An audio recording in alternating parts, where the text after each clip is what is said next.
¿Sabías que existió una legión romana tan temida y tan legendaria que se convirtió en la mano derecha de Julio César, su guardia personal y su arma secreta? Te hablo de la Legio Decii Equestris, la 10ª, la legión que nació del barro y terminó escrita en letras de fuego en la historia de Roma. Pero espera, porque aquí no vas a escuchar la típica lista aburrida de batallas. No. Hoy vamos a entrar en la piel de un legionario de la 10ª, vamos a oler el sudor de la marcha, escuchar el estruendo de sus escudos, y descubrir por qué esta unidad se ganó el respeto eterno de Roma, y el miedo de sus enemigos. Prepárate, porque lo más sorprendente de la Legio Decii no está al final, sino justo al principio de su historia. Norte de Italia del 59 a.C., barro, caminos de legiones y un joven gobernador con hambre de gloria. César recibe el mando en la Galia Cisalpina y Liria y entiende algo que muchos políticos romanos olvidaban: la lealtad no se hereda, se construye. Necesitaba un núcleo duro, una unidad que respondiera a su voz incluso cuando Roma dudara. De ese cálculo y de esa ambición nació la Legio Decii. César buscó hombres resistentes antes que nombres, campesinos curtidos, artesanos de ciudades recién romanizadas, hijos segundones sin herencia, gente con hambre. La promesa era clara: paga, botín y prestigio a cambio de disciplina sin fisuras. El primer día, bajo un cielo de plomo, juraron el sacramentum: obedecer al general y no abandonar el estandarte. Palabras sencillas, consecuencias enormes. Desde ese juramento, ya no eran individuos, eran un bloque. ¿Por qué Equestris? El apodo llegó muy pronto, en el 58 a.C., cuando César se enfrentó al rey germano Ariovisto. Desconfiaba de su caballería aliada y tomó una decisión audaz: montó a los hombres de la 10ª en caballos para escoltarle personalmente durante una reunión de riesgo. Infantería sobre monturas, improvisada pero letal. Aquella maniobra salió bien y el mote prendió como yesca: la 10ª a caballo, no porque fueran caballería, sino porque demostraron que podían ser lo que César necesitara, cuando César lo necesitara. El número 10 no era una ocurrencia de marketing. En Roma, la numeración marcaba tradición, reemplazos y orgullo. La nueva 10ª recogía la herencia de legiones previas pero con un sello nuevo: ser la carta personal de César en un mazo lleno de intereses. El corazón de la unidad era el águila, esa estatua de bronce que el portaestandarte alzaba como si fuese un faro. Perderla era una deshonra, defenderla, un instinto. Alrededor del águila se organizaba todo: la formación, la fe, la furia. Otra pieza clave: los mandos intermedios. Los centuriones no eran burócratas con casco, eran la columna vertebral. Escogidos por mérito y cicatrices, sabían convertir a un recluta torpe en un legionario fiable. La 10ª comenzó a forjar su carácter aquí: orden en el campamento, rapidez en la marcha, silencio en la fila. 3 hábitos sencillos que, repetidos cada día, se volvieron identidad. También nació un lenguaje propio: chistes internos de compañía, motes, supersticiones. Un legionario de la 10ª podía reconocer a otro por la manera de ajustar la correa del escudo o por cómo dejaba el pilum en el suelo. Detalles mínimos, que acabaron sumando una diferencia máxima. Y, entre líneas, la verdadera razón de su fama: confianza mutua. Los hombres confiaban en sus centuriones, los centuriones en César, y César, esto era nuevo, confiaba en ellos por encima de aliados y políticos. ¿Datos concretos? Recluta joven, media de 20 y pocos años, equipo pesado costeado en parte por el Estado, en parte por el propio soldado, promesa explícita de donativa tras campañas exitosas. Es decir, riesgo alto, pero con dividendos. Y un detalle curioso: muchos de aquellos reclutas no habían visto Roma más que en monedas. Su Roma era el estandarte, el foso del campamento y la voz del general.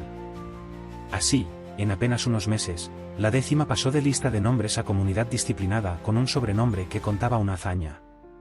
Cuando otros aún discutían reglamentos, la Legio Decii ya tenía relato: los que montaron cuando fue necesario.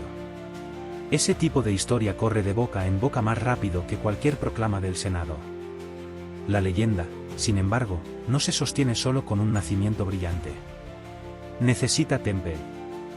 Y el temple se adquiere donde duele, en la rutina que talla músculo y mente. Y ahí nos espera el siguiente paso: el fuego del entrenamiento que convertiría a la 10ª en una máquina precisa.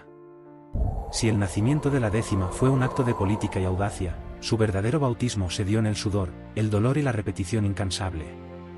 Porque ser legionario no era solo blandir una espada y gritar por Roma. No. Era entrar en una escuela brutal donde el maestro no era un filósofo, sino el centurión con su vara de vid dispuesto a corregir con golpes cualquier error. El día comenzaba al alba, con trompetas que rompían el sueño pesado. No había tiempo para bostezar, en minutos había que estar en formación, con todo el equipo puesto, desde el casco de bronce hasta las sandalias claveteadas. Y aquí aparece el primer dato curioso: solo el calzado de un legionario podía llevar más de 80 tachuelas de hierro. ¿Resultado? Cada paso resonaba como un tambor metálico. Ahora imagina miles de pies marchando a la vez. El enemigo escuchaba a la décima antes de verla. El entrenamiento físico era despiadado. Marchas forzadas de 30 kilómetros cargando más de 40 kilos de equipo, el pilum, lanza arrojadiza, el gladius, espada corta, el escutum, escudo rectangular, herramientas de construcción, raciones de grano. Era como correr una maratón con la mochila de un campamento entero a la espalda. Los instructores lo tenían claro: quien no soportara esa carga, jamás resistiría en el campo de batalla. Y no se trataba solo de aguantar peso. Se practicaban formaciones en movimiento, cambiando de cuadro cerrado a línea extendida en segundos, como si fueran piezas de un engranaje. Flexibilidad y orden, repetían los centuriones, eso gana batallas más que la fuerza bruta. Pero quizás lo más ingenioso del entrenamiento eran las armas falsas. Los legionarios practicaban con espadas de madera y escudos dobles de peso, más pesados que los reales. ¿Por qué? Porque después de meses luchando contra un arma que cansaba el brazo en minutos, empuñar el gladius de verdad en combate era como cambiar de una pesa de gimnasio a un cuchillo ligero, la velocidad se multiplicaba. Es decir, entrenaban en modo hardcore para que la guerra real pareciera, dentro de lo posible, más llevadera. No todo era lucha. Un legionario de la décima debía ser también constructor.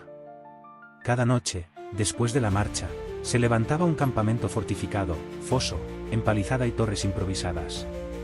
Un ejército romano no dormía a la intemperie, dormía en una pequeña ciudad amurallada, aunque supiera que al día siguiente habría que desmontarla.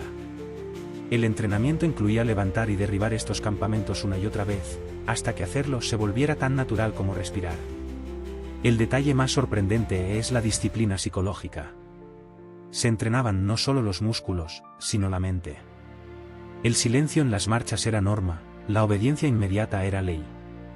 Se castigaba la desobediencia con una rapidez que hoy nos parecería inhumana, desde golpes hasta la decimatio, esa práctica espeluznante de ejecutar a 1 de cada 10 soldados de una unidad que había fallado. En la décima, rara vez fue necesaria, el rumor de que podía aplicarse era suficiente para mantener filas firmes. Un aspecto que muchos olvidan es que también practicaban el uso combinado de armas. No era solo tirar el pilum y cargar, se entrenaba cuándo lanzarlo, a qué distancia, en qué momento exacto debía transformarse la lluvia de jabalinas en choque cuerpo a cuerpo. Una coreografía sangrienta que, repetida 1000 veces, convertía la batalla en un ritual casi automático. ¿Quieres un dato curioso? Los legionarios aprendían incluso a nadar en formación, cruzando ríos con escudos sobre la cabeza y equipo atado al cuerpo. El objetivo era simple: ningún obstáculo natural debía detenerlos. Ni montañas, ni bosques, ni ríos. Y menos aún la fatiga. El humor, claro, también formaba parte del entrenamiento. Se hacían competiciones internas, burlas amistosas al más torpe de la cohorte, canciones durante las marchas largas. Porque en un ambiente donde el cansancio podía romper cualquier espíritu, la risa era un pegamento invisible que mantenía unida a la décima. Todo este proceso tenía un único propósito: transformar a campesinos y jóvenes sin experiencia en soldados que podían marchar días enteros, construir ciudades en una tarde y luego, sin pestañear, enfrentarse a un enemigo el doble de grande. Y cuando esa disciplina se combinó con el talento estratégico de César, la décima dejó de ser solo una legión más para convertirse en un arma única. Y así, con músculos endurecidos, mentes disciplinadas y el rumor creciente de su fama, la décima se preparaba para lo inevitable: su primer bautismo de sangre en el fragor de la guerra. La teoría estaba bien, pero ninguna legión se ganaba un nombre solo con sudor en el campo de entrenamiento. La verdadera prueba era la sangre. Y para la décima, esa oportunidad llegó más pronto de lo que habrían deseado. Año 58 a.C., las Galias hervían. Los helvecios, un pueblo celta de más de 300.000 personas, habían decidido abandonar sus tierras y migrar a través de territorio romano. No era un viaje de turismo, eran clanes enteros en movimiento, con carros, ganado y guerreros dispuestos a abrirse paso por la fuerza. César no podía permitirlo. Y la legión elegida para ocupar el centro de la línea, el lugar más crítico y peligroso, fue la 10ª. Imagínalo, filas interminables de hombres con los escudos brillando bajo el sol, el polvo levantándose, y enfrente una marea de bárbaros gritando, golpeando lanzas contra los escudos de madera. La tensión debía cortarse como un cuchillo. Para muchos reclutas de la 10ª, era la primera vez que miraban a los ojos a un enemigo real. El choque fue brutal. Los helvecios atacaron con furia, confiados en su número. Pero aquí apareció la primera gran virtud de la 10ª, mantuvieron la calma. No rompieron formación, no corrieron. Esperaron la orden de César. A la señal, una lluvia de pila, jabalinas, salió disparada. Miles de lanzas romanas volaron a la vez, incrustándose en escudos enemigos y doblando las tablas con su punta de hierro diseñada para deformarse. De pronto, los helvecios se encontraron con sus propios escudos convertidos en un peso muerto imposible de usar. Entonces llegó la carga. La 10ª avanzó como un muro móvil, escudos encajados, gladius en mano. El combate fue cuerpo a cuerpo, salvaje, con el suelo embarrado de sangre.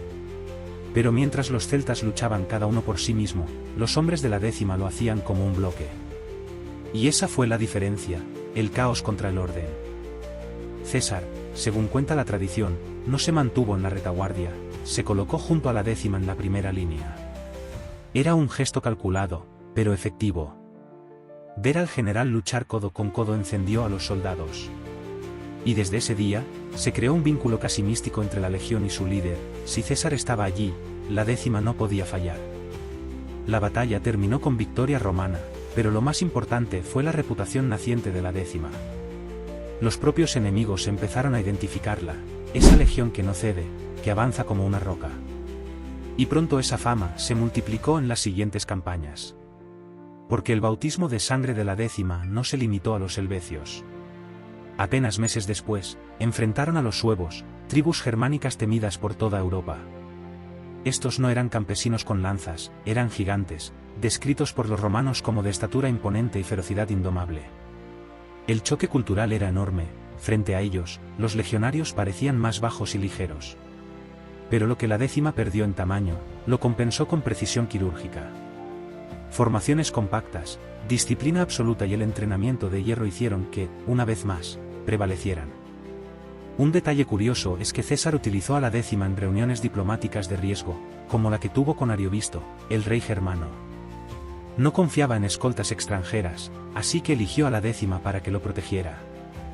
Montó a los legionarios en caballos improvisados, y así nació su apodo inmortal, Equestris. Aquello fue un gesto político, pero también una declaración: estos son mis hombres de confianza. El bautismo de sangre consolidó no solo la reputación de la legión, sino también un efecto psicológico tremendo. Entre los romanos, se empezó a murmurar que allí donde combatía la 10ª, la victoria era segura. Entre los enemigos, se propagó el miedo, no se enfrentaban a soldados romanos, sino a la 10ª, un nombre que pronto empezaría a pesar más que un ejército entero. Así, con su primera gran victoria grabada en la memoria, la 10ª dejó de ser una legión más y se convirtió en el instrumento favorito de César. Y lo que vendría después ya no serían simples batallas, sino una relación inseparable entre un general y su ejército de élite. Y así, tras cubrirse de gloria en su primer choque, la 10ª se convirtió en algo más que un ejército, en la guardia personal de César, la herramienta de sus conquistas y el corazón de su ambición. Y ahí comienza la siguiente etapa, como la 10ª se transformó en el ejército de élite de César. La Legio DC ya había probado su temple en el campo de batalla, pero lo que realmente la convirtió en una leyenda fue la relación especial que forjó con su general. Mientras otras legiones eran piezas intercambiables dentro del engranaje del ejército romano, la 10ª se convirtió en la extensión misma de César. No era solo un vínculo militar, era lealtad personal, casi un juramento de sangre. César entendió algo que muchos comandantes olvidaban: un ejército no se mueve solo con órdenes, sino con confianza.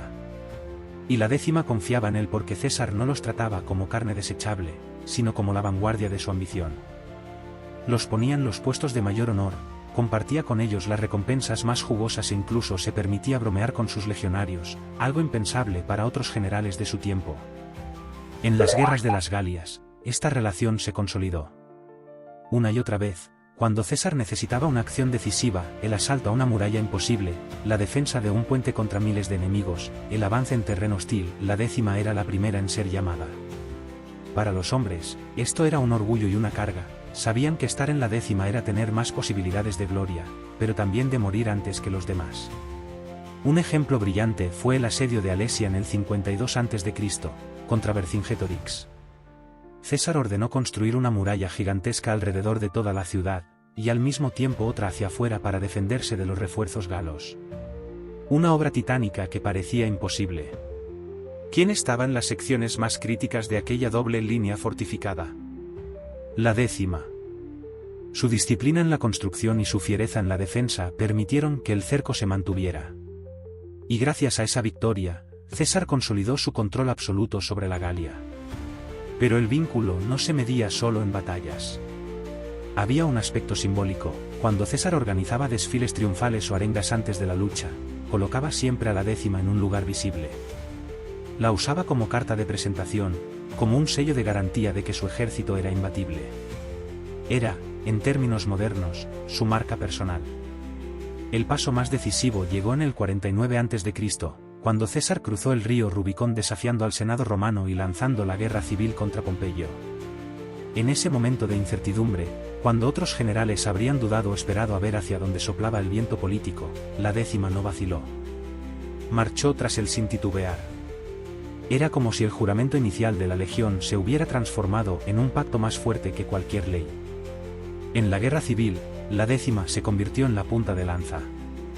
Estuvo en la decisiva batalla de Farsalia, donde las tropas de Pompeyo, numéricamente superiores y con más caballería, fueron derrotadas por la disciplina y estrategia de César.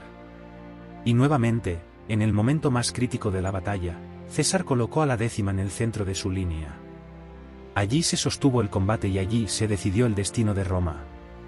Lo que diferenciaba a esta legión de otras no era solo la calidad de sus soldados, sino la intensidad de la confianza recíproca. César podía improvisar maniobras arriesgadas porque sabía que la 10ª lo seguiría sin vacilar. Y la 10ª lo hacía porque confiaba en que, de algún modo, César encontraría el camino a la victoria. Esta simbiosis era única en la historia militar romana. Los enemigos lo sabían. Se cuenta que, cuando se anunciaba que la 10ª estaba en el campo de batalla, muchos ejércitos perdían moral antes del choque. No era simplemente enfrentar a Roma, era enfrentar a la legión personal de César, y eso ya era suficiente para quebrar voluntades. El Senado romano, por su parte, empezó a temblar. Una legión tan leal a un hombre y no a la república era dinamita política. No importaba que Roma tuviera decenas de legiones, ninguna otra era tan peligrosa, porque ninguna obedecía tan ciegamente a un general. Era como si la 10ª hubiese dejado de ser propiedad de Roma para convertirse en el ejército privado de César. La 10ª era mucho más que un grupo de soldados, era el ejército de élite de César, su guardia de honor, su carta ganadora en las batallas y su herramienta para conquistar tanto territorios como poder en Roma. Y esa combinación de fuerza y lealtad absoluta inclinó la balanza de la historia hacia su general. Pero esa misma fuerza que hacía temblar a los enemigos también empezó a despertar recelo en la propia Roma. Con cada victoria, la 10ª no solo crecía en prestigio militar, también en influencia política. Y ese fue el verdadero problema. Porque una legión podía derrotar a galos, germanos o pompeyanos, pero lo que de verdad asustaba al Senado era otra cosa, que una unidad entera dejara de pertenecer a Roma, para pertenecer a un solo hombre. La 10ª se había convertido en el símbolo de la lealtad personal hacia César. No obedecían a los cónsules, ni a las leyes, ni siquiera al Senado. Obedecían a la voz de su general. Y en una república que aún se aferraba a la idea de que ningún individuo debía superar al Estado, eso era dinamita pura. El Senado lo sabía y lo temía. De hecho, en varias ocasiones intentó ordenar la disolución de la 10ª o enviarla a campañas lejanas, casi suicidas, para dispersarla. Pero César siempre maniobró para conservarla cerca. Para él, perder a la 10ª no era perder una legión, era perder el corazón de su poder. Las batallas de la guerra civil demostraron hasta qué punto ese temor estaba justificado. En Farsalia, 48 a.C., cuando César derrotó a Pompeyo, la 10ª fue el martillo que quebró la resistencia enemiga. Y en Tapso y Munda, últimos enfrentamientos contra los restos de las fuerzas pompeyistas, fueron de nuevo los hombres de la 10ª los que inclinaron la balanza. Cada vez que el destino de Roma estaba en juego, allí estaban ellos. No era César el que marchaba contra Roma, era César y su 10ª. La diferencia es abismal.